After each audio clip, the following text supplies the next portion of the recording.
deep work is okay, especially when you love it. It's a matter of, I picture my brain being like the 3 monitors in front of me and how many browser tabs I have at any given time. And when you ask someone what they think of when they think of an accommodation at work, and I've asked rooms of, 300 people what they think wheelchair, they think braille. So they think physical disabilities. Probably about 50% of the stuff on a job description is unnecessary, or we want to change things like dress codes, things like where you work, things like.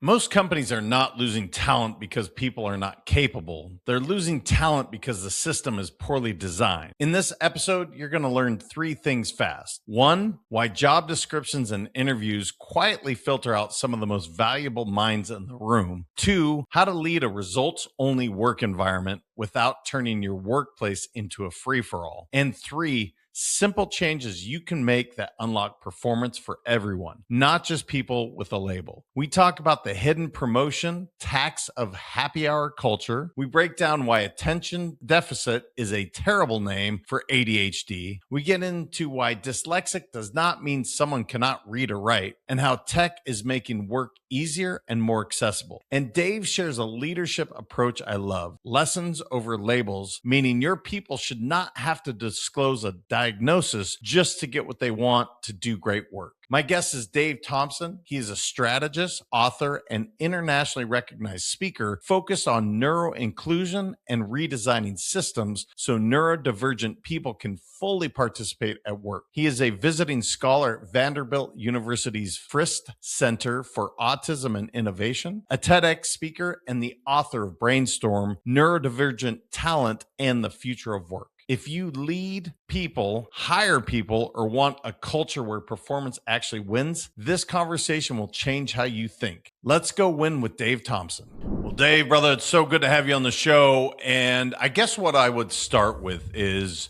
tell me what you do in this world and why it's so important. Sure. So I've been in the space of neuro inclusion, we call it now, at work.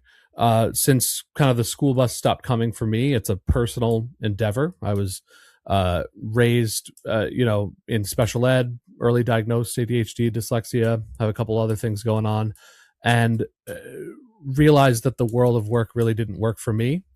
And just kind of got out of school wanting to help people, and not even really connecting that to my brain, getting in with human services and things like that, assisting people through kind of a disability lens. And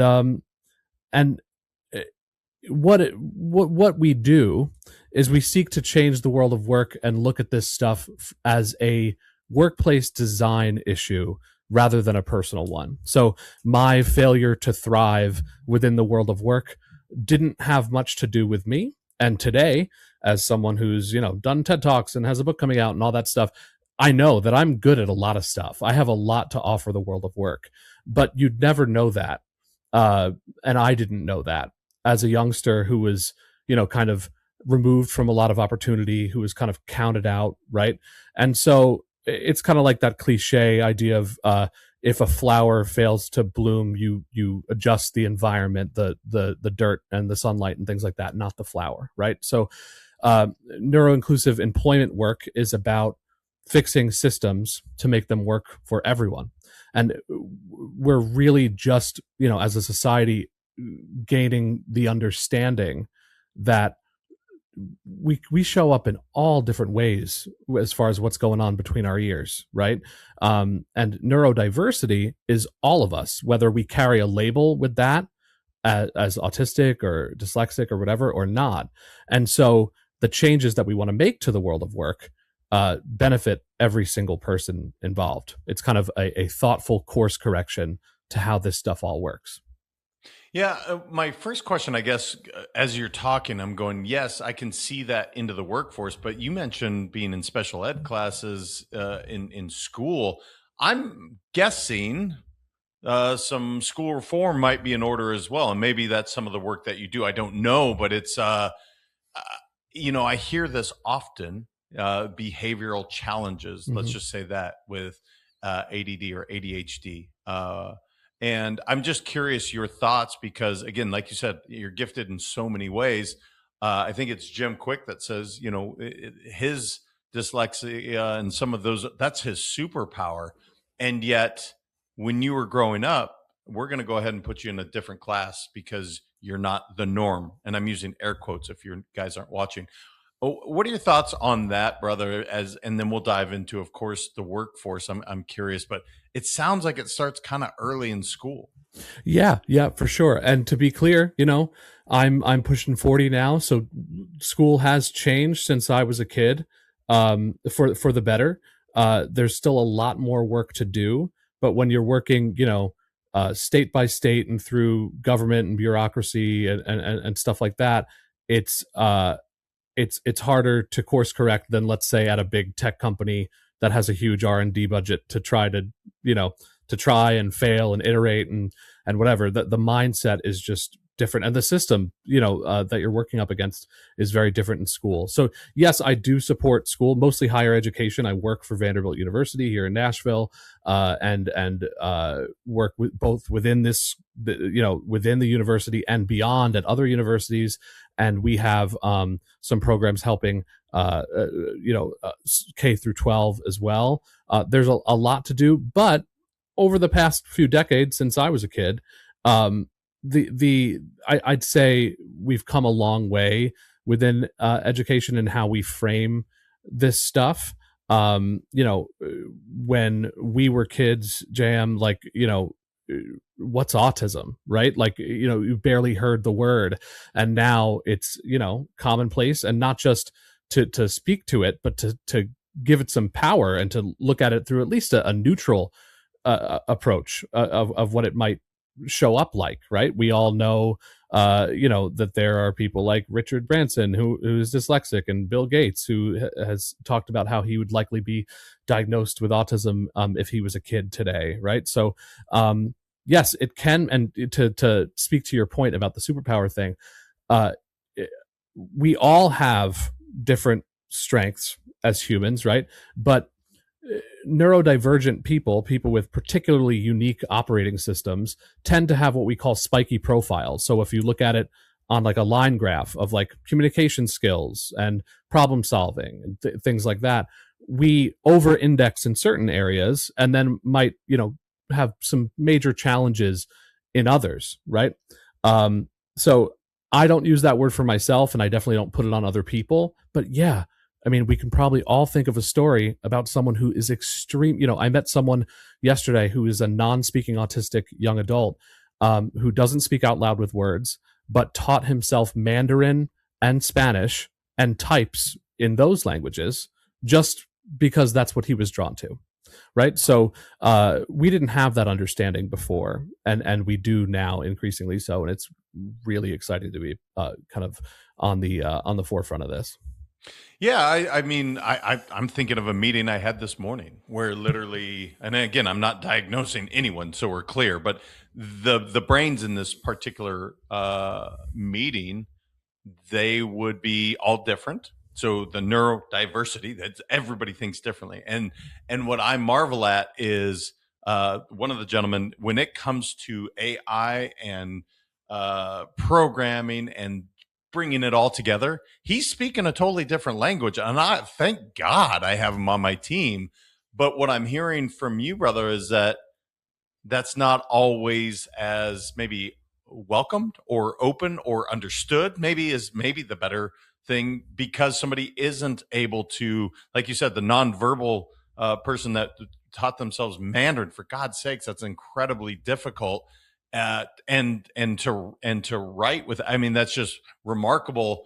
Tell me more, man, because I'm thinking, I'm in my meeting right now and I can see these people, right, and they think differently than I do, and I just say, well, thank God for that, because I'm the dummy in that room, man. I am the one that I can communicate some stuff, I can do some content, but when it comes to systems, I love surrounding myself with really, really intelligent people. So I guess to me, it's like, well, everyone should welcome this, and yet that's obviously not what's quite happening. Yeah, I mean, I think everyone says, if you look at a job description of a more modern company, it's like, oh, we need, things like self-starters and outside the box thinkers. Like, we all welcome this stuff until we don't, because we show up differently in maybe other ways, right? So something like being able to work remotely is something that is really beneficial for someone with a brain like mine, a very busy brain. But when I'm given autonomy over my work environment, over when, where, and how I get things done, and I'm aligned with my team, great leaders like you who get it, I can outperform many, right? So think about it like this. I don't know if you've ever seen this picture, but there's a picture of Einstein's desk on the day he died, and it is covered in papers. And he's part of what I call the messy desk gang, like me. If he was alive in 2026, he'd probably have 3 monitors like me and sticky notes all over his desk, right? But imagine for a sec if, I'm not diagnosing Einstein, right? But imagine for a sec, no matter what was going on between his ears, that he worked in an environment where he had to clear his desk and have it perfectly clean at the end of every day. And he had to have, and they told him, you got to do something about that hair, Albert, right? And you're a little too, eccentric, and you really speak your mind. You got to tone it down a little bit. We might not have the same understanding of time and space today if Einstein wasn't able to show up for himself. So, I think everyone does appreciate things like, incredible minds and outside the box thinking, ideally, until it's time to fit into an otherwise very rigid world of work. So much of this incredible talent is untapped. And it's not all about this over indexing in certain areas, like, visual thinkers who failed the SATs but have 25 patents, at their company or something like that. It's also just about people, the opening yourself up to the whole talent pool, right? It is a huge portion of the population that is having to operate in like suboptimal conditions, right? And so maybe that quote unquote superpower might be staying for, just clocking in, clocking out every day and being a great worker bee and staying forever. And maybe they didn't bring in any patents, but they're an essential part of the team, right? So it's not just about individual incredible performance, right? It's also just about, the future of work needs folks in the trades, needs, so many things that we don't have, and the talent is right there and waiting in the wings. Yeah, and I'm visualizing right now as you're saying this. I'm seeing these incredibly gifted people that maybe they're not going to happy hours and hanging out, right? Because that's not going to fill their bucket. Maybe communicating that way is just not in their wheelhouse, and yet that shouldn't affect their promotion or job in any way, shape, or form. And I'm not suggesting that's the work today, but even early in my career, that was a really important part of what we did, right? We would go socialize, and in large part, you're socializing with people up, and that would certainly help you rise. And yet, I'm hoping, because I believe in a result-only work environment. That's what I coach often. I call it row work environment. Daniel Pink came up with it, and the point of it is, I really don't give a care how you go about it, as long as it's ethical and as long as it is purpose driven for what we're trying to accomplish. If it takes you 8 hours rather than 80, I'm patting you on the back. Great job. Shoot, teach me how you did it if you can. But I know that's not how everybody looks at it. I do know that because I work with a lot of corporations, and so many times they need you to check that box. And it is something that I'm hearing that you're doing, Dave, is to say, gosh, don't you really want that end result? Even if it doesn't look like this certain, idea of what it looks like. Is that the overall theme here, brother? Because I would hate to think that Albert Einstein and what our world would look like if he didn't get that work out there. And how many companies are maybe not hiring these people because they don't have great, nonverbals during an interview. And that's kind of where I think, and I'm curious as you lead us down this path, what your research has shown. But I'm putting myself in these shoes right now and saying, man, I bet you I've missed out on some real talent before as well. Yeah. I love your happy hour example. I talk about that stuff all the time. It's like, how we define things like team player and like, are they really one of us, or office culture is all just made up stuff. Looking someone in the eye and a firm handshake has been like, this old idea of someone who's confident and brings a lot to the table. And yet, sometimes I have such complicated directional confusion. I have left-right confusion. I might put out the wrong hand when I go to shake someone's hand. I've gotten a lot better with it, especially because I have tattoos on my hands for my left and my right these days. But yeah, like if you look at, we want to change the whole world of work, but a great place to start is just looking at your average job description and looking at what folks value, and then distilling it down into, what was that term that you said? Like the need to have stuff. Do they, serve the function they need to serve? What was that term you spoke to? Well, I call it result only work environment, but that's not mine. That's Daniel Pink wrote it in Drive. And the whole idea is, I don't care how you get to arrive at it. And if you can do it faster, awesome. That's amazing. Yeah, exactly. So, probably about 50% of the stuff on a job description is unnecessary, right? Or we want to change things like dress codes, things like where you work, things like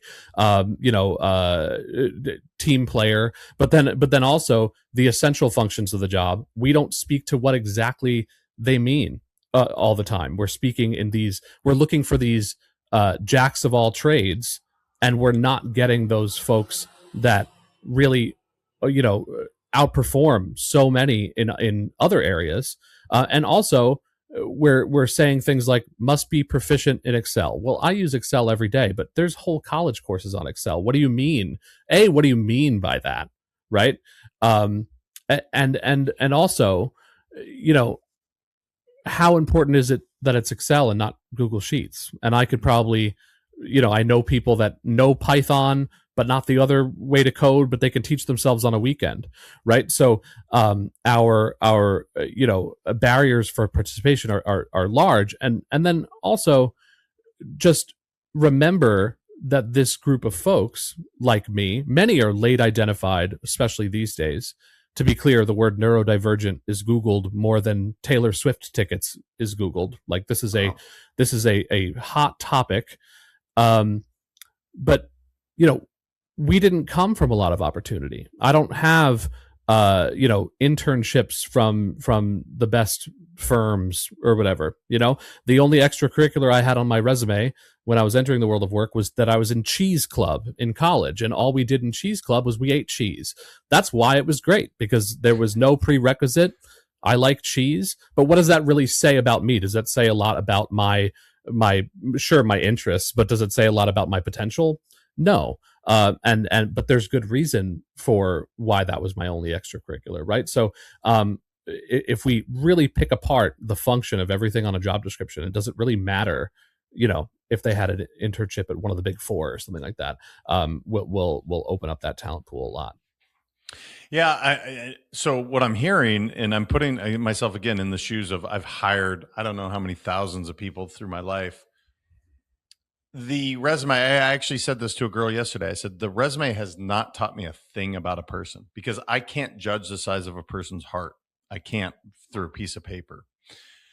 And so the job description, this is really interesting now that as you're making me think differently about this, which is really cool, is what do I actually want from this person as I'm hiring them on? Do I really care if, again, you said, the way they dress? Or I hired a gentleman that has tattoos on his neck, which used to be so taboo. And I guess I could have judged and said, well, he's got tattoos on his neck, I'm not going to hire him. That would have been a catastrophic error on my part. He is such a valuable part of the team. And so I guess what I'm hearing from you, brother, is like, we really have to look from not only by the time they get into the workforce, but hey, when you're interviewing people, we need to shift our thinking to say, what do you actually want from them? What is the purpose? Because one of the things I was reading is that, people are disengaged. 10 people walking down the hall right now, 7 don't want to be there, man. That's what the studies are telling us. So you have 7 people that really suck. And I'm guessing or maybe they don't suck, excuse me. They're really not interested in being there at the time. And you might have people that we're talking about right now that they want to be there. They want to be a part of it, but they're not even getting that chance. Right. Right. Exactly. It's wild to see. And like you, when I speak to leaders that again have hired thousands of people, they start saying, well, I'm using these terms like ADHD, dyslexia, autism, neurodivergent, but this is just good stuff, right? No matter how someone identifies. And like you said about the tattoos, that has nothing to do with neurodivergence, but I'm also covered in tattoos, right? And it took me years to start literally and metaphorically rolling my sleeves up and showing up as my whole self to work because of this kind of like imposter syndrome and these old, being up against these old fashioned ideas of what it means to be a professional. Now, I want to be clear.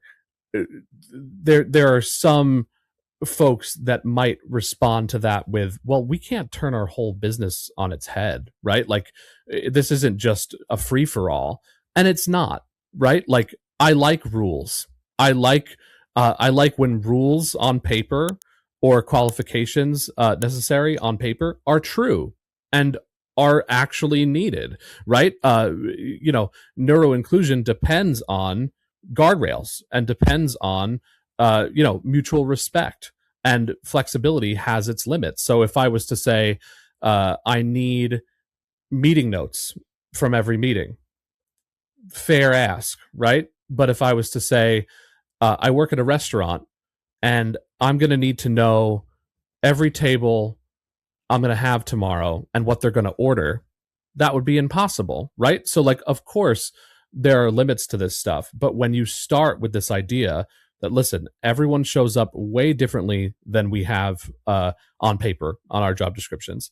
And certain people are going to outperform in some areas and need support in others. That's okay. We want to normalize the idea of giving flexibility and autonomy and believing in our people and supporting them in their growth.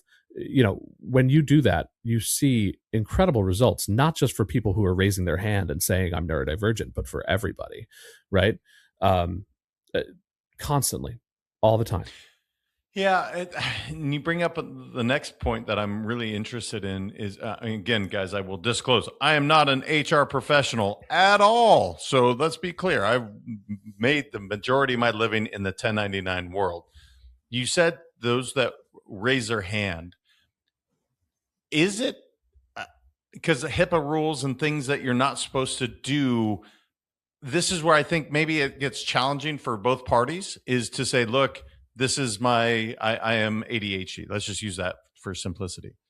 This is something that I've lived with all my life. This is how that works. Is that something that you would want to be able to disclose? And are they able to then communicate that to others? This is how to best work with Dave, for instance. Or is that in complete violation? And I'm asking with sheer curiosity, brother, because I don't know, right? 1099 world is awesome because I don't have to worry about that, right? I just care about how they perform. But I know when it comes to HR, W-2s, like there are certain rules and regulations that I understand why they're put in place, but I think they also can restrict kind of the conversation we're having to say, if we're able to disclose and they're not being discriminated against, this can really help one another to operate in a more cohesive way in a workforce. Does that question make sense to you? Because in my head it does, but I want to make sure it does for you. It totally does. I hope you like my answer. My answer is that, the ADA, the Americans with Disability Act, is so important, and accommodations and legal frameworks and official frameworks for this kind of thing are important, but they're a little dusty and outdated. And when you ask someone what they think of when they think of an accommodation at work, and I've asked rooms of 300 people what they think wheelchair, they think braille, so they think physical disabilities. They also think complicated, bureaucratic, paperwork, right? And they think risk, right, because of retaliation and things like that. What we like to say is that, again, that stuff is important. The disability identity is important, and not all of us identify as disabled, but legally, we do check that box. But what I like to say is lessons over labels. So if we're looking at you and me and our team of 100 people, and you say, listen, on Tuesdays, I'm tired. And it doesn't really matter why, but I'll share. I'm tired because I have my kids at ballet late every Monday night. And just bear with me in that, all hands on Tuesday mornings. And I say, well, I just want to let you know I need noise canceling headphones. When I have to work around people and actually dig into my stuff, I'd rather be in a broom closet than be like a Google-ish, open office kind of environment. And everybody else shares their own stuff. That is to everyone's benefit, and that is not going through like the accommodations process, right? Because we're not putting a label on it. I'm not saying I have ADHD, so, right? So labels are important for identity, and sometimes you do want to go that official route, if it's an expensive accommodation or it's a heavy lift for the organization, or you just want to. I'm very tempted when I meet people to introduce myself and share in the first 30 seconds me and how I think, and that includes that I'm ADHD and dyslexic, but we shouldn't have to do that to get these simple things that we need. So what we really encourage teams to do, and again, I'm not HR or legal, right? But what some of the biggest companies in the world are doing really successfully is normalizing and streamlining these ideas and processes. And if it's an accommodation that's just a social contract between a manager and an employee, like, hey, I need meeting transcripts, or if it's under, let's say, $200, and I can name a couple companies where it's like that, you don't have to fill out anything. You just say, hey, I put in a thing for some Beats headphones or whatever for and you don't have to say why. You just say, I need them, right? That goes a really, really long way. And again, it goes a long way for every single person, whether they have a label or not. It could be that your dog is super sick and you're super attached to your dog. It could be, again, that you have your kids in a class late at night on Monday nights. And it could be that you never put a label on it, but there is something going on between your ears where like you just have some sort of a mental block with Outlook and you do so much better with Gmail. That's me speaking from experience. And like, so bear with me when it comes to quarterly reports or something like that, Yeah. Oh man, I have so many questions. I'm trying to figure out my best way. You know what I think would make a ton of sense, and maybe I'll be curious to get your thoughts on it. Specific to, again, ADHD, that's primarily your expert. ADHD, dyslexia is neurodivergent.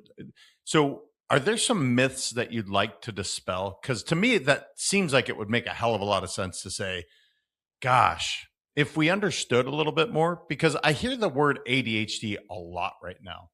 And I don't know how much of it's overdiagnosis or self-diagnosis, right? I heard somebody the other day, oh, my ADHD. And I was like, okay, cool. I didn't know, and I don't care one way or the other. But are there certain myths that you're like, you know what? If we could dispel this, guys, this would really help you understand the way we see the world, through the lens. I know everybody's slightly different, but are there certain things that you'd like to dispel on that? Because I think that might be helpful.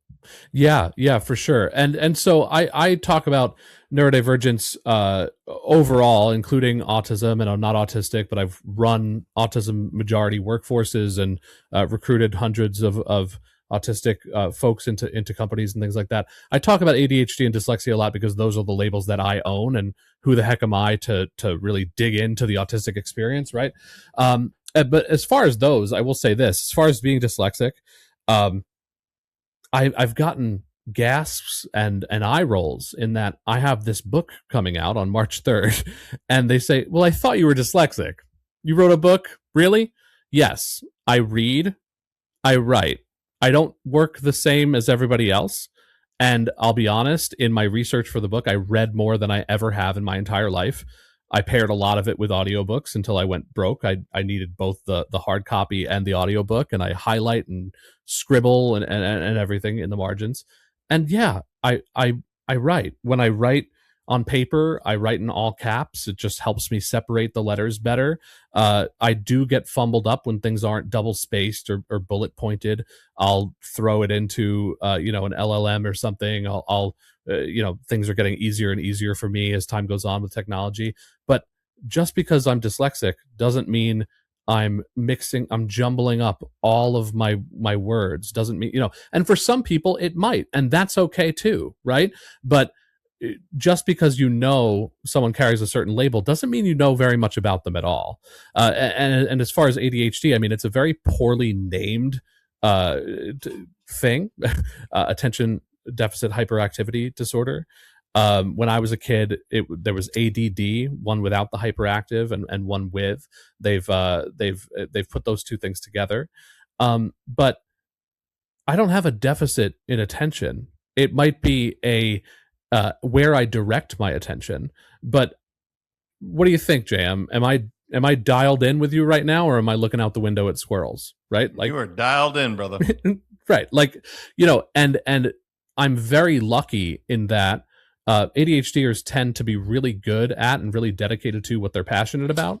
And all the things that I do, whether it's like sales or public speaking or graphic design, all these things that I've done in startup culture over the past 20 years, I wouldn't be able to do it if I was working for a different cause. Like, I wouldn't have the level of productivity that I have. So I'm very lucky to do what I love every day. That's why I perform so well. But it's about where we direct our attention. In fact, I pay too close attention to certain things, right? And yeah, there are challenges, and yeah, stereotypes can be true. Dyslexics can get their letters jumbled up, and ADHDers can have difficulty attending to tasks, but it doesn't, the label doesn't mean very much, right? And I see more common strengths, or at least just as many common strengths with these different neurotypes as I do common challenges, right? I don't like to paint with too broad of a brush because nothing is true for everybody, right? But ADHDers tend to be extroverted. They tend to be passionate. Dyslexic thinkers tend to do really well with visual thinking and 3D modeling and things like that. And I see that over and over and over. And so overall, we just want to kind of rebrand the idea of thinking differently into a strengths-based, or at least like a neutral approach to hearing someone say, hey, I'm dyslexic, right? That's going to need a follow-up. That's going to need someone to expand, or you're going to need to ask how you could support or what that means for that person, right? Yeah, and I guess my experience, let's say we were in a job interview and you were to say that, I actually look at it and say, and again, this is a generalization, but I would say this person knows how to absolutely work. And here's why. It may be more challenging than it is for me to read a book.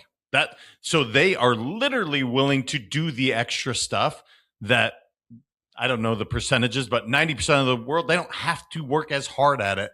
And so that is a judgment that I have in a good way, where I'd be like, heck yeah, man, I'm interested, because this guy or gal is able to perform at these levels, write a book, and they're dyslexic. I think that's remarkable, because again, Jim Quick calls it a superpower. I think he is brilliant in his thinking, and he is literally, I don't know, is a neuroscience scientist, I believe, and his work is fascinating. And I just find that it's some of these labels, there are a lot of positives that can go into it. I'm curious, this is very selfish, the question I'm about to ask, but from deep work, I think of you writing this book, and I've written 3. I know how much work that takes. It is not easy. And I don't care what affliction you may or may not have. Writing a book is hard. Do you get really honed in, and does deep work, is it easier or harder for you? And I don't know, because it's your lens, right? You may go, I don't know, JM. This is all I know. But I'm curious when it comes to deep work, because writing a book requires a lot of that. What was that experience like for you? Yeah. So as far as generally, deep work is okay, especially when you love it. It's a matter of, I picture my brain being like the 3 monitors in front of me, and how many browser tabs I have at any given time open, and how much RAM I'm using, right? How much working memory I have. And to me, I have like 2 different modes. I have like doing a little bit of all the things, right? So getting 10% of 10 different things done at once. And I'm very comfortable doing that stuff, multitasking. And then, like you said, the deep work, digging in and getting creative and doing some deep thinking and having, two tabs open. Switching modes can be a challenge for me. And dedicating the time to saying like, okay, I'm going to do this and I'm only going to do this no matter what my inbox looks like right now. Right. That can be a challenge, but there is definitely like a flow state that comes with being able to work on one thing. As far as my experience in writing the book, I was allowed. I planning on. It was a bucket list thing, like it is for many. But I wasn't planning on doing it. I was approached by a major publisher, Wiley. They said, "We've seen you speak, and we want you to, do this in your own way with your doodle drawings and all that stuff." And it was really exciting. They said you can have 55,000 words. You could say whatever you want, and I had about 65,000 words. Some were doubled up, some were too much on one topic, but of notes from throughout the years, of notes from slide decks and notes from meaningful conversations like this that ended up being interviews in the book. Hey, can you say that one more time, that thing that you told me 2 years ago, but can you sign this release and put it in the book, right? So I had about 65,000 words like that. So to me, as a visual thinker, I picture like a million sticky notes as a mosaic on like a warehouse floor. And it was more of a sculpting project than it was like, once upon a time, blah, blah, blah, the end, right? Like, and I know plenty of people who have written incredible books or could, that would do it in that very traditional, like first we'll do the outline and then we'll write the intro and then we'll do the body and the conclusion. That's not me, man. Right. Like, and so I was able to do it my way. I did it full time for about 106 days, but starting with a lot of stuff, and it was a trip. Yeah. Wow. I mean, for context, guys, 65,000, that's like 250 or so pages. It depends on the size of the book, but that's pretty remarkable. All the notes that he has already accumulated to be able to now putting that together, that could have been that once upon a time, putting that all together, that would be a remarkable challenge, at least for me. And you know what I'm hearing too, brother? I think one of the advantages that neurodivergent folks might have is they're very aware of how their brain works. And as in, I've had to learn that over time for me, right? Like, again, technology, it just, for whatever reason, it just doesn't quite grab with me. I understand the need. I understand the importance. And the guys on the meeting today even said it. They're like, look, you surround yourself with really smart people. I'm like, yes, I do. That's exactly right. But I guess what I'm hearing, Dave, is I think an advantage that you might have is that you know exactly how your brain works. You know some of the challenges and or some of the advantages where maybe if I don't think about it that much, I'm not as clear on how my brain works. I don't know if there's a question in that. It's just kind of an observation. No, I dig it. I think it's not because I have ADHD. I mean, part of it is, right? Part of it is obviously,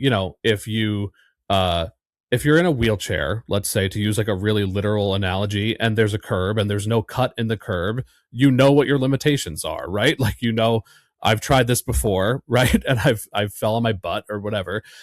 So you do kind of learn naturally over time. But as a group that's traditionally been kind of counted out, and didn't get as much experience in things like the internships or exploring the world of work, or just being kind of told like, no, that's not going to be, the corporate world's not going to be for you. It took a while. I would say the big aha moment for me and for many is whether they're just learning about their identity, which is a huge topic right now. Not my story, but so many people are later in life, especially women, people of color, people from other historically marginalized groups are coming into that identity later. But whether it's that or it's just discovering the neurodiversity and neurodivergent kind of movement itself, which is only a decade or so old, that reframing of not looking at it through a disability or medical or deficit-based lens, but looking at it through like a strengths-based or neutral lens was so helpful in me exploring and embracing and sharing what sets me up for success. Like, I've learned more about me and my own brain since 2019 or so than I had in the 30 something years before that. And so part of it is frankly because of what I do. I mean, I talk about my brain all the time, but when you adopt this idea that like we each have 86 billion neurons firing in our brain at once, and it's like, you know, snowflakes or fingerprints or whatever, there's no two that are alike. And just because society kind of fits us into these rigid boxes doesn't mean that that's so clean, right? Like when you accept that and you embrace that and you start exploring for yourself what's going on, that's super, super empowering and helpful. Yeah, you've definitely felt a lot more of this, or at least I have. I've had a chance to interview a lot of people, and you described something I didn't know until earlier. ADHD and ADD. I was always like, gosh, is it one and the same? Is it different? And I've interviewed people on this subject, and yet you clarified that for me, which is awesome. So thank you. As time's rolling on, which it's flying by as I'm talking to you on this, what didn't I know enough to ask you, Dave, that you're like, dude, we got to make sure and get this out to people? You know, obviously the book is coming out. That's amazing.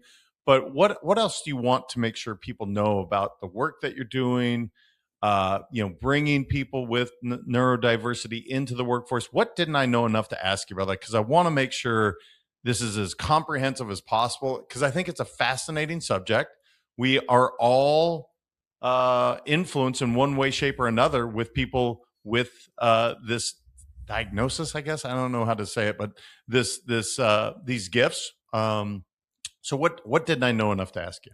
No, I wouldn't say it like that, because this has been a really thoughtful conversation, but I appreciate it. I think that we've covered a lot of the basics except one. I mean, I mentioned that neurodiversity is all of us. And I mentioned that it's good for everybody to embrace these principles, these best practices that we want employers to embrace. And I also mentioned briefly that neurodivergent, the word, is Googled more than Taylor Swift tickets are Googled, right? But I'd like to just hone in on that and zoom in on that and what that means, right? So, neurodiversity is all of us. Neuroinclusion is good for everyone. And it's a hot topic, right? To put it simply, there's a mandate. So this stuff is happening with or without, people getting on board, right? So it's kind of like, you probably talk about this even more than I do, but like the hype around AI, or like before that, like the .com boom, or whatever the business trend is, that if you're not on this, you better be, right? And there hasn't been one around human capital like this in a long time, maybe since like women entering the workforce or something like that, right? And being able to wear jeans to work. Oh my goodness, right? Like young people, whether they carry that neurodivergent label or not, are not going to put up with employers that aren't taking care of their people, that aren't offering flexibility. And by the way, one poll, and it was just one small poll out of the UK, of Gen Zers entering the workforce, of a couple thousand people, said that 53% of them either identified as definitely or somewhat neurodivergent. And so, you mentioned overdiagnosis before. That's not my business to be in. No matter how people identify is up to them. And maybe it's because, they're scrolling TikTok too much or whatever. Again, not my concern. They're identifying in this way. And along with that understanding and enthusiasm around this topic comes an expectation of employers of all the stuff that we've talked about and more. And so when you sit down and you Google the name of your company, and this is what I tell big companies all the time, they laugh, and they laugh very nervously. If you sit down and you Google the name of your company along with the word, maybe not neurodiversity or neurodivergent, but ADHD or autistic, and the first thing that comes up is a TikTok post or a Reddit post, make sure you're sitting down before you open that, right? Because people are talking, right? And people are talking about the experience that they're having at work. And if you're not talking about it and speaking it into existence, and that SEO isn't bumping your thing up to the top, then, it's not going to go well. right? And either way, I mean, even the companies that are doing the most around this in the world, some of the Fortune 100 companies that I work with, there's a lot more to be done, right? So I just want to say that's why the book is called Brainstorm, because for a few reasons, problem solving and whatever, but also there is a storm coming. Like this is a shift, and it's not a trend. It's happening. It's the next normal, and I'm excited because this is the racket that I'm in. But it is something that folks need to be paying attention to. Well, no, I think anybody that's listening to this show, we're all about having a growth mindset and learning and understanding, because I think everybody wants their people to be happy at work. At least that's my hope. Maybe it's naive, but you always think that the company wants, when you hire somebody, for them to be happy. Happy employees lead to more productive employees. And so what I'm hearing is really being open to say, look, I'm here to support you. What do you need so that you can perform at the highest level of your capabilities? If it's headphones, awesome. If it's a certain ergonomic chair, great. Like, who gives a shit? These are really minimal expenses. And yet I know, because many of the leaders I work with, that would not even cross their mind. They're just looking at it like, well, Dave didn't perform. He sucks. Dave just the worst employee ever. And the truth is that's just not the case. There are probably things that are getting in the way if you just ask deeper questions. Man, fascinating. Absolutely fascinating. Brother, congrats on the book. It comes out March 3rd. So this will actually have dropped by the time this comes out, which is amazing. Where can people find the book, catch up with you, see what you're up to? Like, what's the best place online for my audience to really connect with you? Well, thank you for an awesome conversation. This is exactly the kind of thoughtful conversation that I dig and I want to be having. So I really appreciate your time. Brainstorm neurodiversity.com is my website. That's for, the book and speaking, consulting, all that stuff. Would love for you to check me out there. My email address is of course on there, and the book will be available everywhere, or it already is available everywhere. It's called Brainstorm, A Guide to Neurodivergent Talent and the Future of Work. And it's by me, Dave Thompson. And please reach out and let me know what you think. Amazing, brother. Well, thank you for sharing. And yeah, man, just the way you show up, I really appreciate it. You too. Thank you so much.